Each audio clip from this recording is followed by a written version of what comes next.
आज की मैथ्स के 9.2 वाला जो एक्सरसाइज है, उस एक्सरसाइज में कुछ सवाल छूट गए थे कल।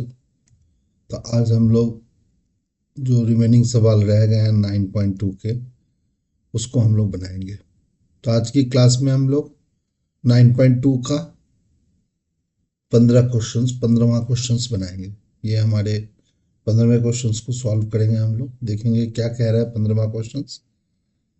और कई बीते दो वीडियो में हम लोगों ने, पिछले दो वीडियो में जो बच्चे लाइन के इक्वेशंस के बारे में समझना चाह रहे हैं या उसके सवालों को थोड़ा लगाना चाह रहे हैं, वो 9.2 के दो प्रीवियस वीडियो को देखें। और ये वाला वीडियो में आप 9.2 के सारे सवाल को जो बच गए थे उसको हम लोग आज बनाएंगे।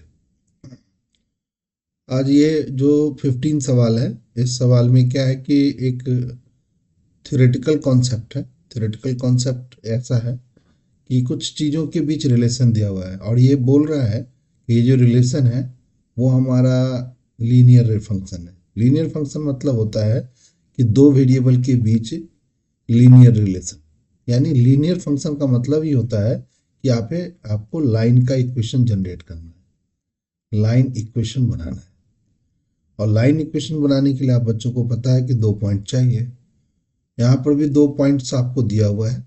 इस पॉइंट, ये जो लेंथ है ना, इस लेंथ को आप y1 मान लो और टेम्परेचर को आप x1 मान लो।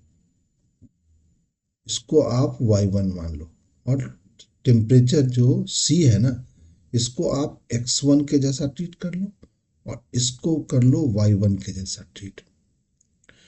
और ये दूसरा जो लेंथ है इसको y2 के जैसा ट्रीट कर लो और ये वाला जो टेम्परेचर है इसको तुम x2 के जैसा ट्रीट कर लो।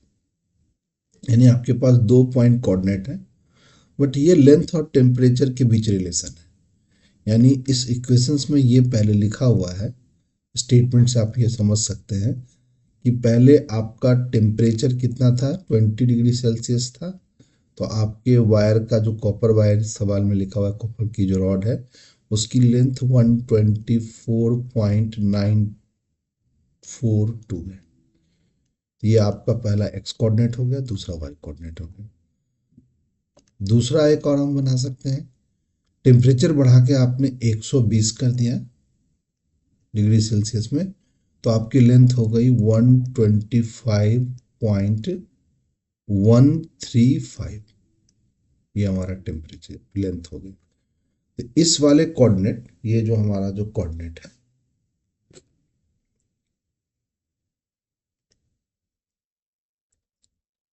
ये जो कोऑर्डिनेट है हमारा, ये वाला जो कोऑर्डिनेट है, इस कोऑर्डिनेट को x1, इसको मान लिया जाए y1 और इसको कहेंगे x2 और ये वाला y2। अब दो कोऑर्डिनेट आपको पता है तो लाइन का इक्वेशन निकाल सकते हैं। तो सबसे पहले आप स्लोप निकाल लीजिए। Slope y2 minus y1 upon x2 minus x1 करेंगे। नहीं तो ये आपका डिग्री सेल्सियस में है, ये आपका लेंथ है, ये हमारा डिग्री सेल्सियस में है, ये हमारी लेंथ है। तो स्लोप में हम लिखेंगे L2 माइनस L1, ठीक है।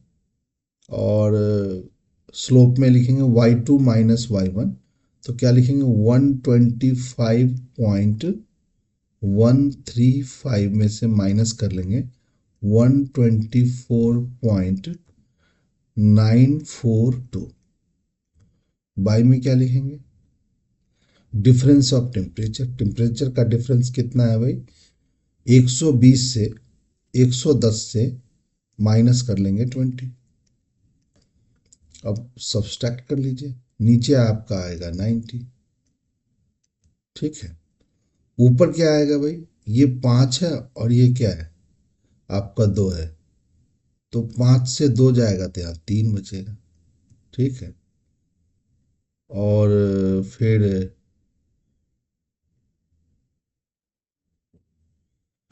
5 से 2 गया, 3 बचा। और क्या है बताओ, ये हमारा हो गया 3 और ये 9 है, 4 है, तो यहाँ 9 बच जाएगा, ठीक है। और ये हमारा बच गया कितना भाई, यहाँ से कैरी अगर ले लिए तो यहाँ 10 हो गया और 10 में ये हो गया 1। ठीक है, 590, ये हमारा 125.134 है बेटा। तो यहाँ 4 लिखा जाए, जब यहाँ 4 तुम लिखोगे तो यहाँ पर 2 आ जाए, तो लाइन का आपका स्लोप निकल गया। थोड़ा सा इसको करेक्ट कर लेते हैं कि आप क्या कर सकते हो, स्लोप निकाल लो लाइन का, ठीक से निकाल लो। थोड़ा सा यहाँ पर ये पॉइंट, ये कोऑर्डिनेट गलत लिखा गया हमसे, तो सभी बच्चे अपने अपने कॉपी में भी इसको करेक्ट कर लेंगे। यहाँ पर आपका 4 लिखा है, आप भी यहाँ 4 लिखे, अब सब्सट्रैक्ट करोगे यहाँ पर 2 आएगा, ये हमारा 2 है। तो आपका लाइन का स्लोप निकल चुका है। अब आप उस 2 आएगा, अब आपका लाइन का जब हमारा स्लोप निकल गया है, तब आप क्या निकाल सकते हो भाई, लाइन का इक्वेशन निकाल सकते हैं। तो लाइन के इक्वेशंस निकालने के लिए, लाइन इक्वेशंस निकालने के लिए, और तुम यहाँ पर छोटा सा एक आंसर भी इस क्वेश्चन का लिखा हुआ है, इससे आप देख सकते हो ये आपका स्लोप इंडिकेट कर रहा है। तो हमारी क्वेश्चन थोड़ा सा सही डायरेक्शन में जा रहा है। y माइनस वाई वन, यहाँ पर y किसको माने हो, लेंथ को माने हो, तो लेंथ माइनस लेंथ 1 बराबर स्लोप लिख देंगे यहाँ पर Celsius temperature minus Celsius temperature, यानी C माइनस C1। अब लेंथ की वैल्यू लिखो यहाँ पर, लेंथ तो ऐसे ही लिखेंगे, लेंथ 1 कितना है, 124.942 दिया हुआ है, लिख लो ऐसे। का फॉर्मूला स्लोप जो निकाले वो लिख लो, 192 बाई में 90, और C माइनस C1, C1 कितना है, वाला टेम्परेचर कितना है, 20 है, तो 20 आप लिख लीजिए। सवाल अगर लेंदी जैसा है और नंबर न्यूमरल वैल्यू थोड़ा लेंदी दिया हुआ है, तो कंसंट्रेट होकर के बच्चा पार्टी अगर बनाएगा तो सवाल सही बन जाएगा। तो ये L आप लिख लीजिए, और बाकी ये जो चीज़ें हैं, आंसर अगर आपके सामने लिखा हुआ है या ना भी लिखा हुआ है, तो कॉम्प्लेक्स चीज़ों को ठीक से रिप्रेजेंट करना बहुत ज़रूरी है। 192 बाई 90,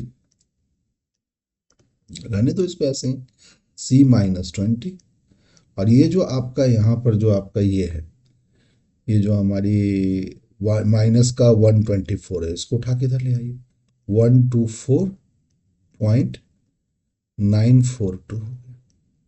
तो ये हमारा फाइनल क्या हो गया, लाइन का इक्वेशन हो गया। इस तरीके से बनाएंगे लाइन का। अब ये पर लीनियर रिलेशंस क्या है भाई, तो देखो कि लेंथ की जो पावर है ना, लेंथ पे जो पावर है, ये लेंथ की जो पावर है वह भी 1 है, और डिग्री सेल्सियस की भी पावर 1 है। तो हम कह सकते हैं कि हमारा सेल्सियस का जो टेम्परेचर है, सेल्सियस का जो टेम्परेचर है, और हमारा जो रॉड की जो लेंथ है, इस लेंथ के बीच, इस दोनों फिजिकल क्वांटिटी के बीच हमारा लीनियर रिलेशन है, लीनियर रिलेशन। तो इस तरीके से आप सवाल को बना सकते हैं, और इस सवाल में आप प्रैक्टिस के लिए ये वीडियो बनाया जा रहा है। आप घर पर बैठ के इस वीडियो की हेल्प से प्रैक्टिस करेंगे, सवाल खुद बनाने की कोशिश करेंगे, थोड़े बहुत हिंट के थ्रू सॉल्व करेंगे। सॉल्व करने के बाद आप इस वीडियो के थ्रू उस समय, जिस समय आप सॉल्व करेंगे, वो उस समय आप थोड़ा सा वीडियो को पॉज कर दें, फिर जब आप सॉल्व कर लें तो वीडियो को फास्ट मोड में देखें, और देखें कि आप जो बनाए हैं वो सवाल सही है कि नहीं है। जहाँ कोई दिक्कत है तो उस समय समझने की कोशिश करें वीडियो की हेल्प से। अगर ऐसा आप करेंगे 6-7 महीने, तो आप धीरे धीरे ग्रेजुअली क्या होंगे, आपके मैथ्स के बनाने की जो हैबिट्स आपकी छूट गई है या आप नहीं बनाते हो, उस ग्रेजुअली आप में इम्प्रूवमेंट आ जाएगा। बट करना पड़ेगा स्टूडेंट्स को, बिना स्टूडेंट्स के किए हुए सिर्फ टीचर के कराने से नहीं होगा। तो थोड़ा सा ये हेल्प करे ये वीडियो, इसलिए इस वीडियो को मैं बनाने की कोशिश कर रहा हूँ। ओनर्स ऑफ मिल्क सील, फिर उसी तरीके का सवाल है, आप देखोगे यहाँ पर लीनियर लिखा हुआ है, लीनियर रिलेशनशिप है किसके भाई, वहाँ पर डिग्री सेल्सियस और टेम्परेचर में था, अब इसमें सेलिंग प्राइस के बीच और डिमांड के बीच है। इस बात को समझ जाइए, ये लीनियर रिलेशन करने का मतलब हो गया आपको लाइन का इक्वेशन बनाना है। तो यहाँ पर जो लीटर है और एक सेलिंग प्राइस है। तो मान लीजिए कि आप सेलिंग प्राइस को आपको थोड़ा सा यहाँ पे लिखना चाहिए बच्चों को कि जो डिमांड है वो डिमांड जो है वो डिमांड को आप मान लेते हैं x1 मान लेते हैं, मान लीजिए कुछ भी मान सकते हैं, y1 भी मान सकते हैं। तो 980 आपका पहला डिमांड हो गया। और इसका सेलिंग प्राइस क्या है भाई? सेलिंग प्राइस जो आप y1 मानेंगे उसका आपका 14 रुपीज़ है। तो यानी पहला कोऑर्डिनेट, फर्स्ट कोऑर्डिनेट जो है, पॉइंट कोऑर्डिनेट जो आप जो बना लिए वो 90 980 ब्रैक कॉमा लगा करके 14 लिख लीजिए। उसी तरीके से सेकेंड पॉइंट कोऑर्डिनेट आप बना सकते हैं। सेकेंड पॉइंट कोऑर्डिनेट कितना हो गया? आपका डिमांड कितना हो गया? 1220 और आपका सेलिंग प्राइस 16 हो गया। अब इसमें कह रहा है कि लीनियर रिलेशन है, तो इस दोनों पॉइंट के लिए आपको लाइन का इक्वेशंस निकालना होगा। लाइन के इक्वेशंस निकालने के लिए आपको दो पॉइंट के लिए आपको स्लोप निकालना पड़ेगा। तो m बराबर निकाल y2 माइनस माइनस, तो 16 से आप माइनस कर लो कितना को? 14 को। तो 16 माइनस 14 बाई में क्या लिखोगे? 1220 माइनस में 980। अब इसको सॉल्व कर लीजिए। फिर यहाँ पर 2 आएगा, नीचे कितना आएगा भाई? इसको सॉल्व करेंगे तो नो डाउट आपका 20 यहाँ बन जा रहा है, 240 आएगा शायद नहीं कंफर्म। यहाँ पर 20 बचता है 1000 से और 220 यहाँ पे है, तो हमारा हो गया 240। कट करके आप 120 लिख सकते हैं, 1/120। ये आपका स्लोप निकल गया। अब लाइन का इक्वेशन निकाले जाए तो y माइनस y1 लिखते थे और m लिख देते थे, x माइनस x1 लिख देते थे। इसमें लगा दीजिए आप इक्वेशन। y लिखिए, y आपका सेलिंग प्राइस है और x हमारा डिमांड है। तो y का पहला सेलिंग प्राइस कितना है बताओ? 14 है, तो 14 यहाँ लिख दीजिए। स्लोप कितना हो गया भाई? 1/120 हो गया। और x माइनस x1 हो गया, ठीक है। x माइनस x1, तो x लिखा जाए, x1 आपका 980 है। 120 को इस साइड ले जाइए तो 120 y हो गया। और 120 को 14 से मल्टीप्लाई करो तो एक जीरो तो है, तो लिख दो। 14 को 2 से मल्टीप्लाई करोगे 28 आएगा। कैरी कितना आएगा भाई? 2 आएगा। 14 को 1 से मल्टीप्लाई करेंगे 14 आएगा। 14 को फिर दो दो जोड़ेंगे तो 16 हो जाएगा। यहाँ पर बच गया आपका x, यहाँ बच गया 980 बच गया। अब सॉल्व करो तो यहाँ पर x हो गया, माइनस का 120 y हो गया, माइनस का 980 हो गया, और ये उठ के इधर जाएगा तो प्लस में क्या होगा? 1680 हो गया, बराबर क्या हो गया? 0। अब सॉल्व करो, यहाँ पर x लिखेंगे, माइनस का 12 120 y लिखेंगे और इसको घटाएंगे तो आपका 680 जाएगा। 6 के बाद 7 8 9 300 और चला जाएगा तो प्लस में 700 आ जाएगा। यह हमारा रिलेशन हो गया, लीनियर रिलेशन। बट ये रिलेशन आपका किसके बीच है? डिमांड के बीच है और सेलिंग प्राइस के बीच है। क्वेश्चंस के लास्ट में दे रहा how many litre should be sell weekly, जबकि आपका सेलिंग प्राइस यानी ये आपका 17 दिया हुआ है। 17 का मतलब हो गया सेलिंग प्राइस का मतलब y की वैल्यू आपको गिवन है। तो कह रहा है कि डिमांड जो है वो x जो है इसकी वैल्यू क्या हो। तो आप इस पर्टिकुलर कंडीशन के लिए आप इस लाइन के इक्वेशन जो लीनियर रिलेशन है उसको आप यूज कीजिए। x की वैल्यू आपको निकालना है और y की वैल्यू दी हुई है, y की वैल्यू यहाँ पर पुट कर दीजिए। तो y की वैल्यू पुट कर दीजिए, तो y की वैल्यू जो दिया हुआ है वो कितना दिया हुआ है भाई? y की वैल्यू हमारा दिया हुआ है 17। इस कंडीशन को y की जो ये 17 वैल्यू है इसको इस लीनियर रिलेशन में डाल दीजिए। तो x बराबर x माइनस 120 y प्लस में 700 बराबर 0 है। यहाँ पर y की वैल्यू पुट कर दीजिए। तो x माइनस 120 इंटू में 17 प्लस में 700 बराबर 0 हो गया। अब 17 के टेबल को आप 120 बार पढ़िए तो 0 हो गया। 17 के 2 पढ़ेंगे तो 17 दूना 34, कैरी कितना आ गया भाई? 3 आ गया। और 17 में 3 जोड़ेंगे तो आपका 20 आ गया। 20 40 प्लस में 700 है, यानी आपका डिमांड इन दोनों को घटाने और सॉल्व करने के बाद आपका x की वैल्यू आएगा 1340। यानी 1340 लीटर जो है आप बेच पाएंगे वीकली, जब आपका रेट कितना है, 17 रुपया है पर लीटर। तो इस तरीके से रिलेशन पर सवाल आएगा तो आप इस तरीके से बनाएंगे। नेक्स्ट सवाल एक और है, उसको हम लोग बना लेते हैं।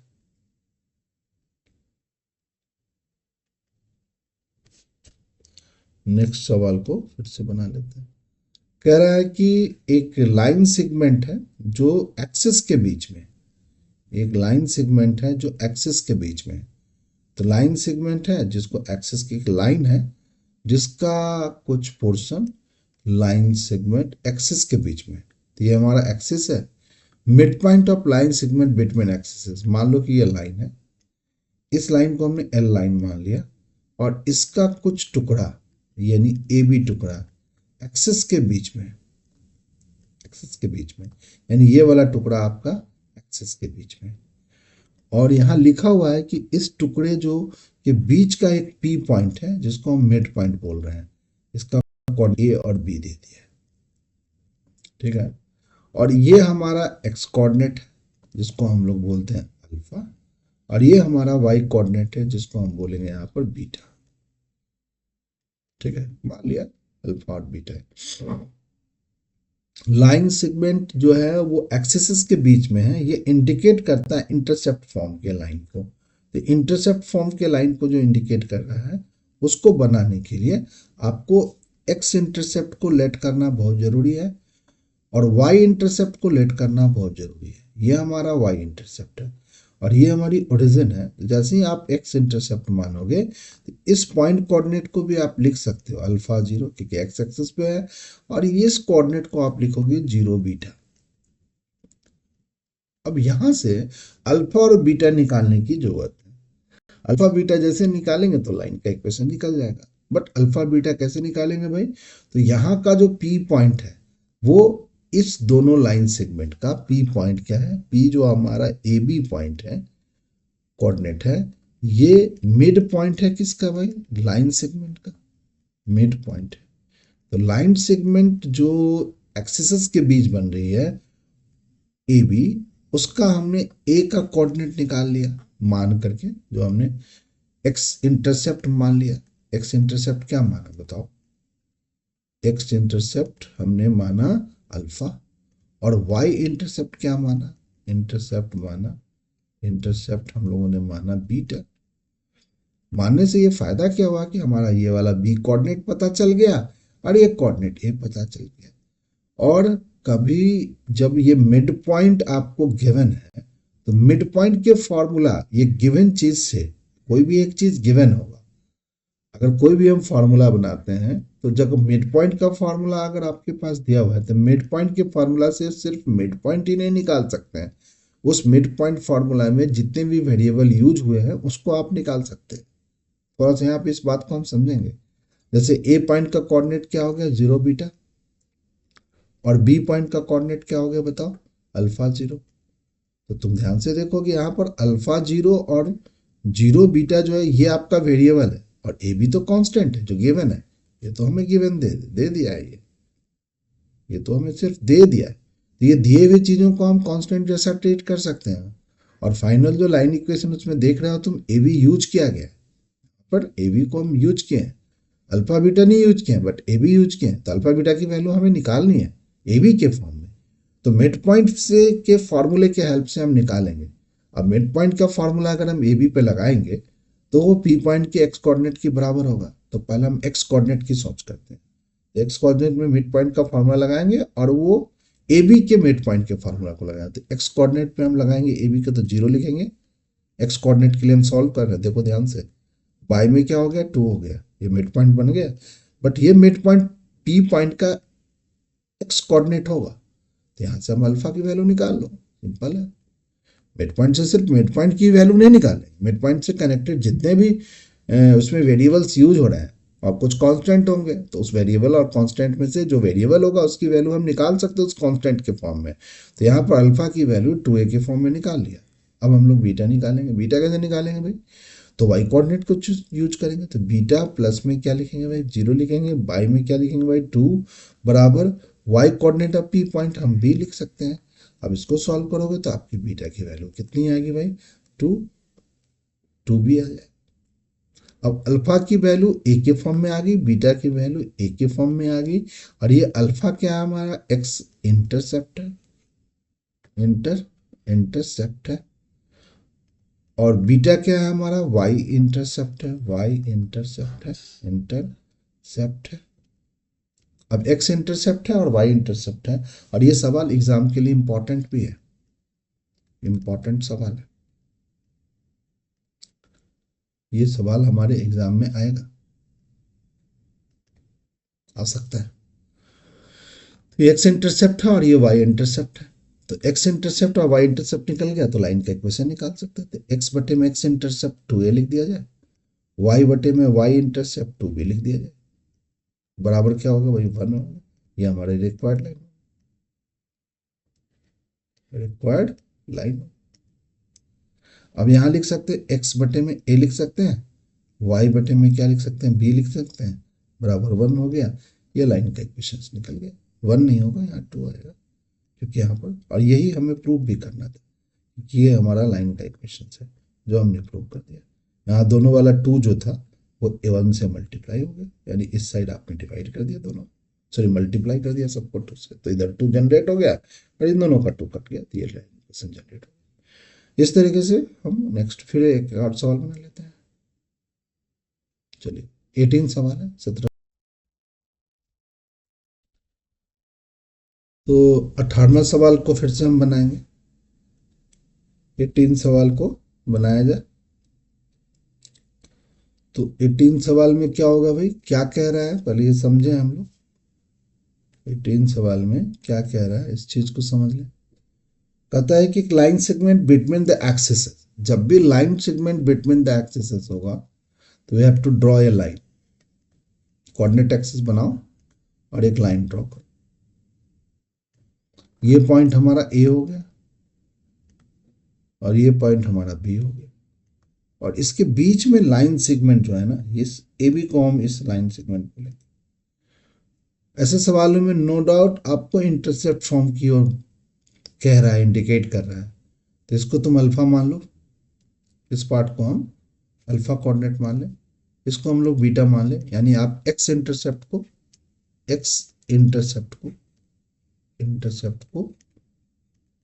अल्फा मान लें, और वाई इंटरसेप्ट को आप बीटा मान लें। ये चीज आप लेट कर लें।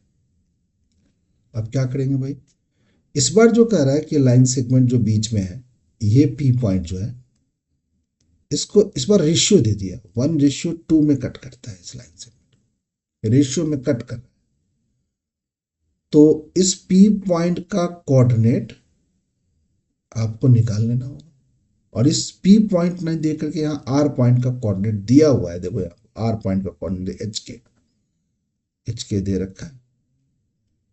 तो सिमिलरली उस पर मिड पॉइंट था, अब ये एच के कोऑर्डिनेट दे रखा है। तो सेक्शन फार्मूला आप यूज कर, पहली बार मिड पॉइंट सेक्शन फार्मूला से, फिर से सेक्शन फार्मूला में यूज जो वेरिएबल है उस वेरिएबल को निकाल सकते हैं। तो देखो यहाँ पर सेक्शन फार्मूला में कौन सा वेरिएबल यूज है, यहाँ पर जो है ना, यहाँ का कोऑर्डिनेट आप लिख सकते हो, क्या होगा, अल्फा 0 होगा। यहाँ वाला कोऑर्डिनेट आप लिख सकते हो 0 बीटा होगा। और आप ये हम लोग लिखते हैं अब कि ए बी जो लाइन सेगमेंट है,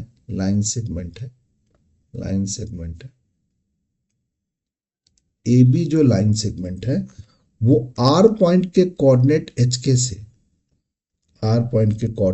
के से, डिवाइड होता है 1:2। तो यहां पर हम सेक्शन फॉर्मूला यूज कर लो, सेक्शन फॉर्मूला में जो वेरिएबल होगा वो वेरिएबल निकल जाएगा। अब सेक्शन एच के यहाँ पर कांस्टेंट है, आपको दिया हुआ है, गिवन चीज कांस्टेंट होती है।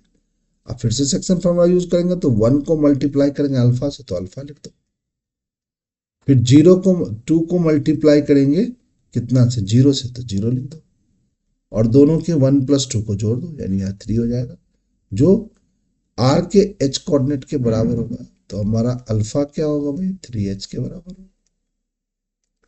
उसी तरीके से बीटा की बात करते हैं, y की बात करते हैं, तो y के हम क्या, 1 को 0 से मल्टीप्लाई करेंगे तो 0 आएगा, 2 को हमें बीटा से मल्टीप्लाई करते हैं, 2 बीटा आएगा, वाई में क्या होगा, दोनों का सम आएगा यानी 3 आएगा।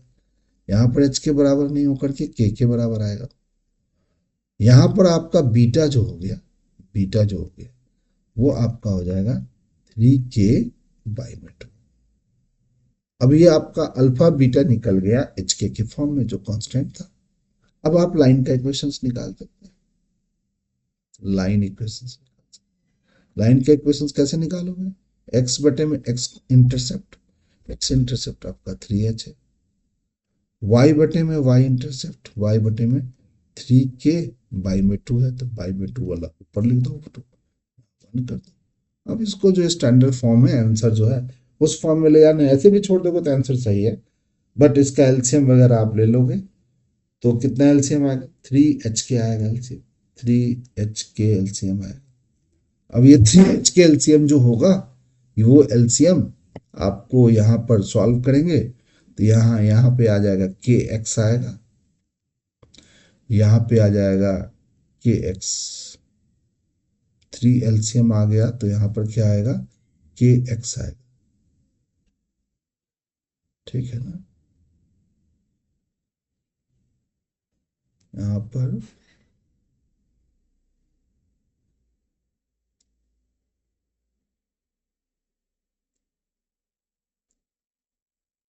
वन रेशियो टू में काट रहा है, आंसर से थोड़ा डिफर कर रहा है।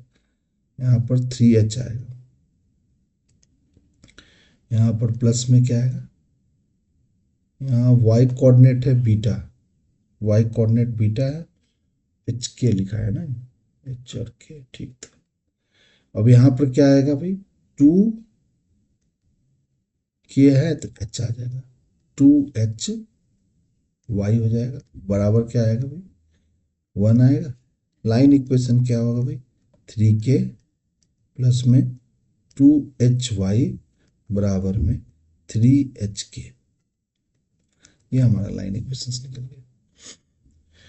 फिर से एक बार लाइन के इक्वेशन को देखो कि आंसर यहाँ पर मैच नहीं हो रहा है, 32kx लिखा हुआ है और hy लिखा हुआ है, उल्टा लिखा हुआ है, बराबर में 3hk लिखा हुआ है। एक बार हम लोग फिर से समझ लें कि लाइन सेगमेंट hk है और hk पॉइंट लाइन सेगमेंट को डिवाइड करता है किस रेशियो में, 1:2 में, तो 1:2 में डिवाइड किया लाइन सेगमेंट, और x कोऑर्डिनेट आपने अल्फा मान लिया और y कोऑर्डिनेट हमने क्या मान लिया, बीटा मान लिया, कोऑर्डिनेट नहीं इंटरसेप्ट, तो x इंटरसेप्ट हमारा अल्फा 0 हो गया और y इंटरसेप्ट हमारा 0 बीटा हो गया। अब इस ए बी लाइन सेगमेंट को हमारा एच के पॉइंट जो है, आर जो पॉइंट है वो 1:2 में काटता है। ठीक है, जिस फिगर को आप यहाँ बनाए हो उसके अकॉर्डिंग तो ये आंसर सही है। ठीक है, कोई प्रॉब्लम नहीं है। 1:2 अगर इसे हम उल्टा लिख दें, यहाँ पर 1 लिख दें और यहाँ पर 2 लिख दें तो इस वाले आंसर से मैच कर जाएगा जो आपके एनसीईआरटी बुक में दिया। थोड़ा सा यहाँ पर हम सॉल्व कर लेते हैं इसके अकॉर्डिंग, तो यहाँ पर हम लोग क्या लिख देंगे बताओ। अब यहाँ पर दूसरा हम कलर यूज कर लेते हैं, यूनिक कलर, ताकि बच्चे को दिक्कत नहीं। चलो ये वाला कलर यूज कर लेते हैं। इधर को यहाँ पर आप 1 लिख दो और इधर 2 लिख दो। तब आप अगर सेक्शन फार्मूला लगाओगे तो h की वैल्यू कैसे निकालोगे, h की वैल्यू कैसे निकालेंगे, x कोऑर्डिनेट, इसके x कोऑर्डिनेट को इससे मल्टीप्लाई करेंगे तो 2 अल्फा आएगा, और इससे x कोऑर्डिनेट को मल्टीप्लाई करेंगे तो भाई 0 आ जाएगा, बाई में 3 आ जाएगा। यहां से अल्फा की वैल्यू निकालोगे तो आपका 3h, बाई में क्या आएगा बताओ, 2 आएगा। देखो जो अल्फा की वैल्यू आई है h के फॉर्म में, उसके बाई में 2 लग गया।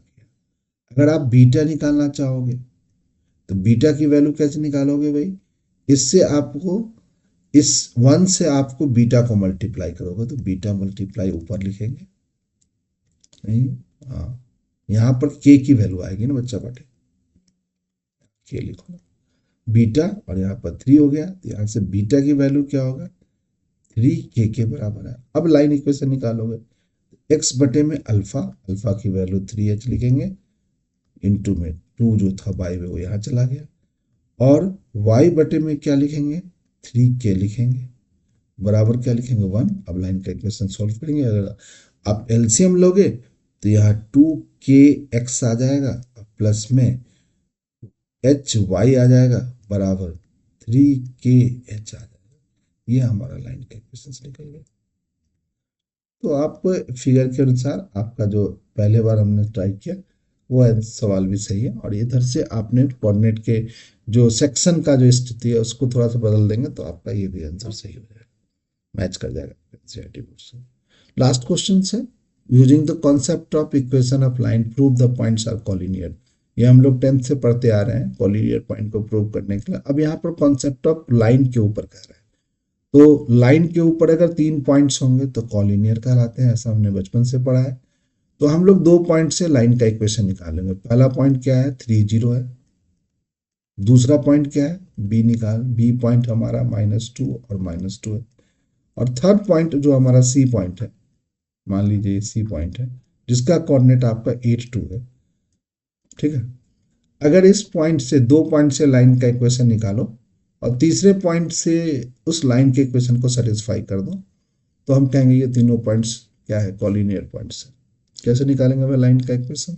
तो सबसे पहले स्लोप निकालेंगे, y2 minus y1, 0 minus minus plus हो जाएगा 2, x2 minus x1, 3 minus minus plus हो जाएगा 2, यानी 2/5 हमारा लाइन का इक्वेशन निकल गया, सॉरी स्लोप निकल गया। अब पॉइंट सॉल्व कर लेते हैं, लाइन को इक्वेशन ऑफ लाइन निकालो, इक्वेशन ऑफ लाइन कैसे निकालेंगे लाइन का इक्वेशन? y माइनस y1 लिखेंगे, y1 हमारा 0 है, स्लोप हमारा 2/5 है, x माइनस x1 है, x1 हमारा -3 है। अब सॉल्व कर लो, 5y हो गया बराबर हो गया 2x माइनस का 6 हो गया, तो क्या होगा भाई 2x माइनस का 5y हो गया माइनस का 6 हो गया बराबर 0 हो गया। ये लाइन का इक्वेशन हो गया। अब ये लाइन इक्वेशन जो थर्ड पॉइंट है पास कर रही है, पासिस है कितना पॉइंट से भाई 8 2 से, तो इसको सेटिस्फाई कर देगा तो हम कहेंगे लाइन कॉलिनियर है।